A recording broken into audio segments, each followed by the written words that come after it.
Devanahalli aerospace ಕೈಗಾರಿಕಾ ಪ್ರದೇಶದಲ್ಲಿ ಆತಂಕ ಹುಟ್ಟಿಸಿದ ಘಟನೆಯೊಂದು ಬೆಳಕಿಗೆ ಬಂದಿದೆ. ಹೌದು, ಪ್ರತಿಷ್ಠಿತ ಸಾಸ್ಮೋಸ್ ಕಂಪನಿಯಲ್ಲಿ ಕೆಲಸ ಮಾಡುತ್ತಿದ್ದ ಕಾರ್ಮಿಕರಿಗೆ ಫುಡ್ ಪಾಯ್ಸನ್ ಸಂಭವಿಸಿರುವ ಮಾಹಿತಿ ದೊರಕಿದೆ.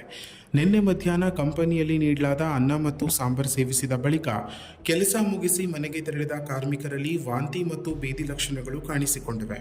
ಇದರಿಂದ ಆತಂಕಗೊಂಡ ಕಂಪನಿ ಆಡಳಿತ ತಕ್ಷಣವೇ ಎಲ್ಲ ಕಾರ್ಮಿಕರನ್ನ ಸಮೀಪದ ಆಸ್ಪತ್ರೆಗೆ ದಾಖಲಿಸಿದೆ. ದೇವನಹಳ್ಳಿ ಪಟ್ಟಣದಲ್ಲಿರುವ ನ್ಯೂ ಮಾನಸ ಮತ್ತು ಆಕಾಶ್ ಆಸ್ಪತ್ರೆಯಲ್ಲಿ ಸುಮಾರು 50ಕ್ಕೂ ಹೆಚ್ಚು ಕಾರ್ಮಿಕರಿಗೆ ಚಿಕಿತ್ಸೆ ನೀಡಲಾಗುತ್ತಿತ್ತು. ವೈದ್ಯರ ಪ್ರಕಾರ ಎಲ್ಲರಿಗೂ ಸೂಕ್ತ ಚಿಕಿತ್ಸೆ ನೀಡಲಾಗಿದ್ದು, ಯಾರಿಗೂ ಗಂಭೀರ ಸಮಸ್ಯೆ ಕಾಣಿಸಿಕೊಂಡಿಲ್ಲ ಎಂದು ತಿಳಿಸಿದ್ದಾರೆ.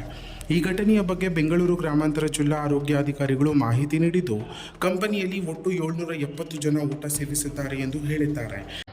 ಫಸ್ಟ್ ಬ್ಯಾಚಲ್ಲಿ ಒಂದು 30 ಜನ ಕಾರ್ಮಿಕರು, ಎಲ್ಲ 25, 30 ವರ್ಷ, 40 ವರ್ಷ ಮೇಲ್ಪಟ್ಟವರು. ನಿನ್ನೆ ನೈಟ್ ಫೀವರು, ಇವತ್ತು ಬೆಳಗ್ಗೆ ಲೂಸ್ ಮೋಷನ್ ವಾಮಿಟಿಂಗಿಂದ ಅಡ್ಮಿಟ್ ಆಗಿದ್ದಾರೆ. ಅಡ್ಮಿಷನ್ ಅಂದರೆ ಅಬ್ಸರ್ವೇಷನ್ಲಿ ಇಟ್ಟಿದ್ದೀವಿ. ಫಸ್ಟ್ ಏಡ್ ಏನು ಬೇಕು ಮಾಡಿದ್ದೀವಿ, ಪ್ರಥಮ ಚಿಕಿತ್ಸೆ ಅಂತೀವಿ. ಬಂದ ತಕ್ಷಣ ಮೈಯಲ್ಲಿ ತೇವಾಂಶ ಆಮೇಲೆ ಲವಣಾಂಶ ಕಡಿಮೆ ಆಗುತ್ತೆ ಲೂಸ್ ಮೋಷನ್ಸು ವಾಮಿಟಿಂಗ್ ಅಂದರೆ.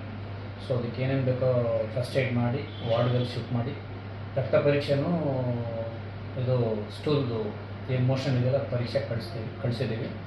ಆಲ್ಮೋಸ್ಟ್ 80-90% ಎಲ್ಲರೂ ಚೆನ್ನಾಗಿ ಆಗಿದ್ದಾರೆ. ಇವರು ಆಲ್ಮೋಸ್ಟ್ 3-4 ಅವರ್ಸಿಂದ. ಇನ್ನು ಒಬ್ಬರು ಇಬ್ಬರು ಮೋಸ್ಟ್ಲಿ ಅಡ್ಮಿಷನ್ ಬೇಕಾಗುತ್ತೆ. ಮಿಕ್ಕಿನದವ್ರೆಲ್ಲ ರಿಪೋರ್ಟ್ಸ್ ನೋಡಿಕೊಂಡು ಅದು ಫುಡ್ ಪಾಯ್ಸನಿಂಗೇ ಆಗಿರೋದು, ಬಟ್ ಅದರಲ್ಲಿ ಇನ್ಫೆಕ್ಷನ್ ಇದೆಯಾ ಇನ್ಫೆಕ್ಷನ್ ಇಲ್ವಾ ನೋಡಿಕೊಂಡು ಮತ್ತೆ ತದನಂತರ ಟ್ರೀಟ್ಮೆಂಟ್ ಏನಿದೆ ಅದನ್ನು ಕೊಡಬೇಕಾಗುತ್ತೆ. ಅದನ್ನು ಫಾಲೋ ಅಪ್ ಮಾಡ್ತಾಯಿದ್ದೀವಿ. ಕಂಪ್ನಿಯವರು ಎಲ್ಲ ಇದ್ದಾರೆ, ಅವ್ರ ಸಿಬ್ಬಂದಿ ಎಲ್ಲ. ಇವಾಗ ಸದ್ಯಕ್ಕೆ ಒಂದು 45-50 ಜನ ಇದ್ದಾರೆ. ಮಿಕ್ಕಿನದವ್ರು ಇನ್ನೊಂದು ಹಾಸ್ಪಿಟ್ಲ್ಗೆ ಹೋಗಿದ್ದಾರೆ ಅಂತ ಅದರ ಮಾಹಿತಿ ನಮಗಿಲ್ಲ. ಏನು ಫುಡ್ ಸೇವನೆ ಮಾಡಿದ್ರು ಅಂತ ಸರ್? ಅವರು ಬೆಳಗ್ಗೆ 6:15 ಬಂದಿರೋದು. ಇಲ್ಲೇನು ಸೇವನೆ ಮಾಡಿಲ್ಲ. ಇಲ್ಲಿ ನಿನ್ನೆ ಸೇವನೆ ಮಾಡಿರೋದೇ ಇರುತ್ತೆ ಯೂಶಲಿ.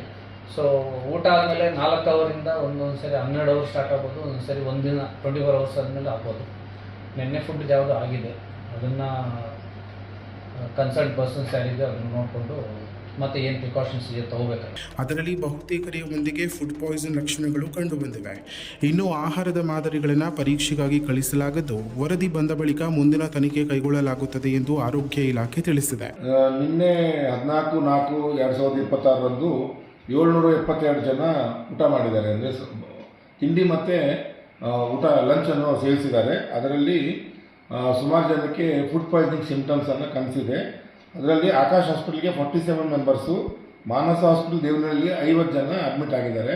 ಎಲ್ಲರೂ ಈಗ ಆರೋಗ್ಯವಂತ, ಅಂದರೆ ಎಲ್ಲರೂ ಚೆನ್ನಾಗಿದ್ದಾರೆ. ಯಾರಿಗೂ ಏನು ಜಾಸ್ತಿ ಸಿಂಪ್ಟಮ್ಸ್ ಏನು ಕಂಡು ಬಂದಿಲ್ಲ. ಎಲ್ಲರೂ ಅಡ್ಮಿಟ್ ಆಗಿದ್ದಾರೆ, ಬಟ್ ಎಲ್ಲರೂ ಸ್ಥಿರವಾಗಿದ್ದಾರೆ. ನಾವು ಅದನ್ನು ಕ್ಲೋಸ್ಲಿ ಮಾನಿಟರ್ ಮಾಡ್ತಾಯಿದ್ದೀವಿ. ನಮ್ಮ PHO ಮತ್ತು ನಮ್ಮದು ಅಲ್ಲಿಂದ ಬುದಿಗೆ PHC ಮೆಡಿಕಲ್ ಆಫೀಸರ್ ಟೀಮೆಲ್ಲ ಅಲ್ಲೇ ಬಿಟ್ಟು ಅದನ್ನು ನಾವು ಅಂದರೆ very closely we are monitoring the situation. As of now ಅಲ್ಲೇನು ಸಿಚುವೇಷನ್ ಆ ಥರ ಇಲ್ಲ. ಅದ್ರ ಸ್ಯಾಂಪಲ್ಸ್ ಎಲ್ಲ ತೊಗೊಂಡು ಈಗ ಲ್ಯಾಬ್ಗೆಲ್ಲ ಕಳಿಸ್ತೀವಿ. ಅದು ಪ್ರೊಸೀಜರ್ ಪ್ರಕಾರ ಸ್ಯಾಂಪಲ್ಸ್ ಲ್ಯಾಬಿಂದ ರಿಪೋರ್ಟ್ ಬಂದ ಮೇಲೆ ಅದರಲ್ಲಿ ಏನಾದರೂ ವಿಬ್ರೋ ಕಾಲ್ರಿ ಅಥವಾ ಬೇರೆ ಶಿಗೋಲೋಸಿಸ್ ಅಥವಾ ಯಾವ್ದಾದ್ರು ಆರ್ಗನೈಸಮ್ ಇದೆ ಅಂತ ಕಂಡು ಬಂದಾಗ ನಾವು ನಿಮ್ಗೆ ಮಾಹಿತಿ ಕೊಡ್ತೀವಿ. ಆ್ಯಸ್ ಆಫ್ ನಾವು ನೀರಿಂದ ಅಥವಾ ಊಟದಿಂದ ಆಗಿರ್ಬೋದು ಅಂತ ನಾವು ಮೇಲ್ನೋಟಕ್ಕೆ ಅನಿಸ್ತೇವೆ. ಇಲ್ಲ ಯಾರೋ ಕೇಟರರ್ಸಿಂದ ಬಂದಿರೋ ಊಟ ಅಂತ ನಮಗೆ ಮಾಹಿತಿ ಬಂದಿದೆ. ಕ್ಯಾಟರಿಂಗ್ ಮೂಲಕ ಆಹಾರ ತರಿಸಲಾಗಿತ್ತು ಎಂಬ ಮಾಹಿತಿ ಕೂಡ ಲಭ್ಯವಾಗಿದೆ. ಈ ಘಟನೆ ಕಾರ್ಮಿಕರಲ್ಲಿ ಆತಂಕ ಹುಟ್ಟಿಸಿದ್ದು, ಆಹಾರ ಸುರಕ್ಷತೆ ಬಗ್ಗೆ ಮತ್ತೊಮ್ಮೆ ಪ್ರಶ್ನೆಗಳು ಎದ್ದಿವೆ. ಸಂಬಂಧಪಟ್ಟ ಇಲಾಖಾ ಅಧಿಕಾರಿಗಳು ಸ್ಥಳಕ್ಕೆ ಭೇಟಿ ನೀಡಿ ಪರಿಶೀಲನೆಯನ್ನು ನಡೆಸಿದ್ದಾರೆ. ಇನ್ನಷ್ಟು ಸ್ಥಳೀಯ ಮಾಹಿತಿಗಾಗಿ ನಮ್ಮ RR ನ್ಯೂಸ್ ಕನ್ನಡವನ್ನು ಸಬ್ಸ್ಕ್ರೈಬ್ ಮಾಡಿಕೊಳ್ಳಿ.